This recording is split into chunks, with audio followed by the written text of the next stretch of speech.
السلام علیکم ورحمۃ اللہ وبرکاتہ۔ امید ہے تمام دوست احباب عزیز و قارئ خیریت سے ہوں گے۔ ایک بہت ہی اہم بات آپ لوگوں سے عرض کرنا چاہتا ہوں، وہ یہ ہے کہ آپ لوگوں نے ہم کو مدارس کے اندر داخل کروایا۔ ہم چھوٹے بچے تھے، نادان تھے، ہمیں سمجھ نہیں تھی۔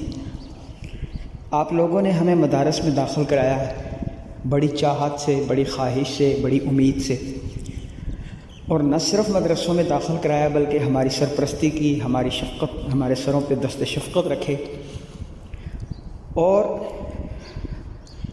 اپنی زکوٰۃ، صدقات، خیرات اور مال خرچ کر کے ہم کو پڑھایا، اور اس قابل بنایا کہ جب محفل میں جاتے ہیں، کسی مجمع میں، کسی جلسے میں جاتے ہیں، تو دولت کے بڑے بڑے پہاڑ بیٹھے ہوئے ہوتے ہیں، لیکن جو عزت ہمیں ملتی ہے وہ کسی کو نہیں ملتی۔ آپ لوگ پروٹوکول دیتے ہیں، عزت دیتے ہیں، مقام دیتے ہیں، مرتبہ دیتے ہیں، تو یہ اس لیے دیتے ہیں کہ ہم نے دین پڑھا ہے اور ہم نے قرآن، حدیث، فقہ، مسائل، یہ چیزیں پڑھی ہیں، تو اس کے عوض آپ لوگ ہمیں اتنی عزت دیتے ہیں، کبھی کبھی پھول برساتے ہیں، کبھی کبھی ہار گلے میں ڈالتے ہیں۔ یہ صرف اور صرف ہمارا ذاتی کوئی کمال نہیں ہے، یہ دین کی نسبت سے ہے۔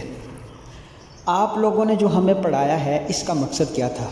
اس کا مقصد یہ تھا کہ ہمارے معاشرے کی اصلاح ہو جائے، ہمارے معاشرے میں ایک جہالت ختم ہو، رسم و رواج کا خاتمہ ہو، بدعات و منکرات کا خاتمہ ہو۔ اس لیے آپ نے ہمیں پڑھایا اور اپنا مال خرچ کیا ہمارے اوپر۔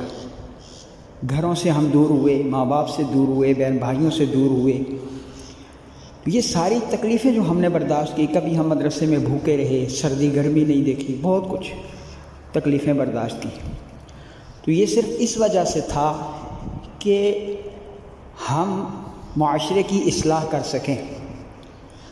آج جب ہم علماء کی لسٹ میں شامل ہو چکے ہیں تو ہم برسر منبر یہ بات کہتے ہیں کہ ہمارے معاشرے کے اندر یہ چیز رسم ہے، یہ رواج ہے، یہ بدعت ہے، یہ منکر ہے، یہ غلط ہے، یہ صحیح ہے، تو پھر لوگ اس پہ عمل کیوں نہیں کرتے؟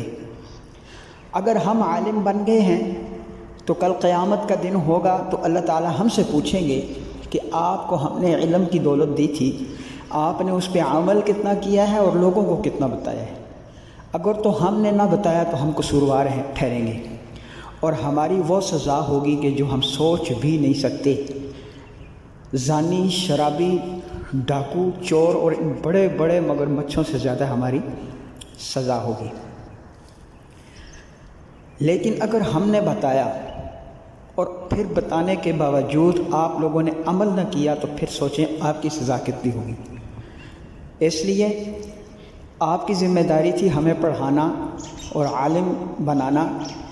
پھر جب ہم عالم بن گئے تو ہماری ذمہ داری ہے آپ کو صحیح راہ کی طرف گامزن کرنا، صحیح راہ کی طرف رہنمائی کرنا، مسائل بتانا، رسم و رواج بتانا، اور ان ساری چیزوں سے آگاہ کرنا جو معاشرے کے لیے صحیح ہیں یا غلط ہیں۔ اس کے باوجود اگر آپ لوگ عمل نہیں کریں گے تو پھر سوچیں کہ آپ کو بھی اللہ تعالیٰ سوال کریں گے کہ جو میرا پیغام آپ تک پہنچا تھا، آپ نے اس پہ عمل کتنا کیا ہے؟ باوجود جاننے کے، باوجود معلوم ہو جانے کے آپ نے اس پر عمل کیوں نہیں کیا؟ تو سوچیے گا ضرور، اور میرا یہ پیغام جہاں تک ممکن ہو سکے گا شیئر کیجیے گا، پھیلا دیجیے گا۔ اللہ تعالیٰ میرا اور آپ کا حامی و ناصر ہو۔ السلام علیکم ورحمۃ اللہ وبرکاتہ۔